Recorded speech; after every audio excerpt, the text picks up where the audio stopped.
In this video, we're talking about 5 steps to becoming a successful filmmaker. This also applies to YouTubers or any other video creator. These aren't the only steps, but I believe these are 5 very important factors for you to take seriously, so let's get started.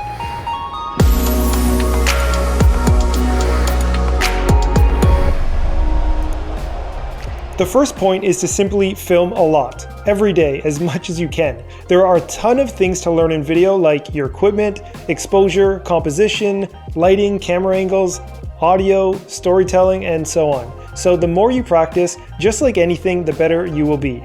Learn to utilize lighting and composition to tell better stories, or to make your videos more interesting. The idea is to experiment and to just keep creating. Beyond that, never stop learning. I've been shooting video professionally for over 10 years and video in general for over 15 years, yet I'm still learning new things all the time. Creating something for yourself each month is important to keep your creative juices flowing because as paid work comes in, it's not always going to be work that you love. In fact, most of the time, paid creative work is controlled by the client and they take out all of your creative input. As your business grows, you'll filter out those types of clients naturally because the point of being hired is to be professionally creative.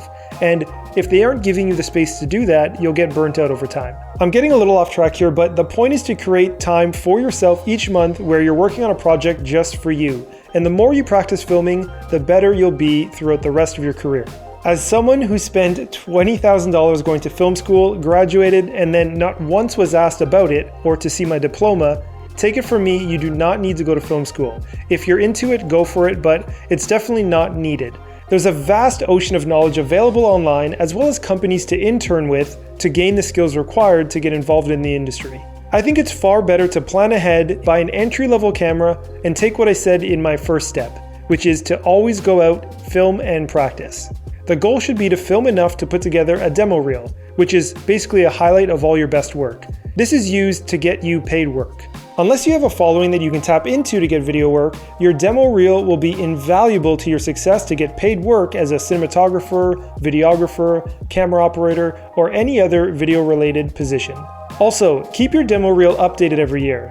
Each year you'll get a bit better, you'll work on bigger projects and have higher-end looking footage, so make sure you're including the updated footage in your demo reel. My first year demo reel was absolutely terrible. It mostly consisted of free creative projects I filmed just for myself, but over time, I got better and updated the reel to where it was landing me consistent work. I do believe that a demo reel is far more valuable than any diploma you can get when it comes to the film industry. Similar to your demo reel, your social media accounts need to be presented in a way that represents you as a creative professional. So go back and delete all of your old party photos and start only posting content that relates to growing your freelance career or creative business. Since you're watching this YouTube video, chances are you also have set up other social media accounts. And learning to take advantage of these accounts to help market yourself can only help attract more business your way. Also, if you're just starting out, make sure you set up a modern looking website that displays your demo reel, as well as describes who you are, what you do, and the work you've done. Set up all your social media channels to reflect you as a professional and keep all of your marketing on brand and consistent. As you grow your career, the connections you make will play a huge role in the success you achieve, so do not overlook staying connected with people. I can guarantee you that you know right now someone in your network that has a brother, sister, uncle, cousin, friend, or someone that can recommend you to people hiring. Sometimes all it takes is sending them a message and letting them know what services you provide and if they know of anyone that might need your services to keep you in mind. When the time comes when someone does refer you, this is where everything we talked about earlier comes into play, like your website, social media accounts, demo reel, and of course your well-practiced skills. That's something that was challenging for me as an introvert when I was first getting into the industry.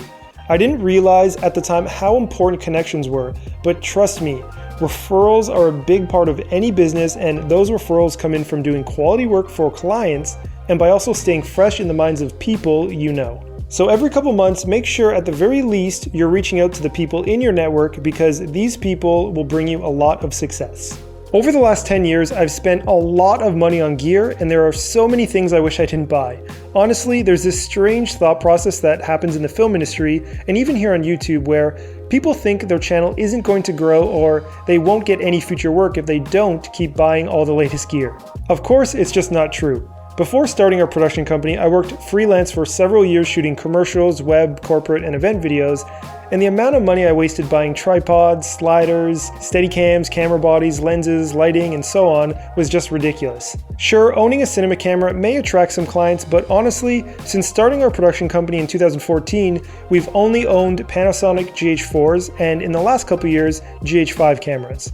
I'm thankful we never bought a cinema camera because when those types of shoots come up that need a higher end camera like a RED, we just rent. In most cases, a GH5 is more than enough. Yeah, it's not full frame and it doesn't shoot RAW, but we've worked on several hundred video projects for hundreds of clients over the years and it's never been an issue. In fact, I'd argue that the cheaper production costs are better suited for most clients. Only if you're working on higher production value projects with big brands should you bring on a full team and include the best cameras. Otherwise, you're just wasting your client's money and your profit. So don't spend all your money buying gear unless you're certain you'll make that money back and then some.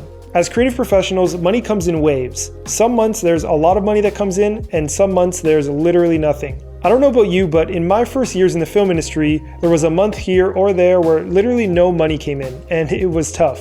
So if you can develop some financial responsibility and save the money you make on good months so that you're taken care of throughout the rest of the year, it'll help you so much in the long run, especially if you don't spend it all on gear.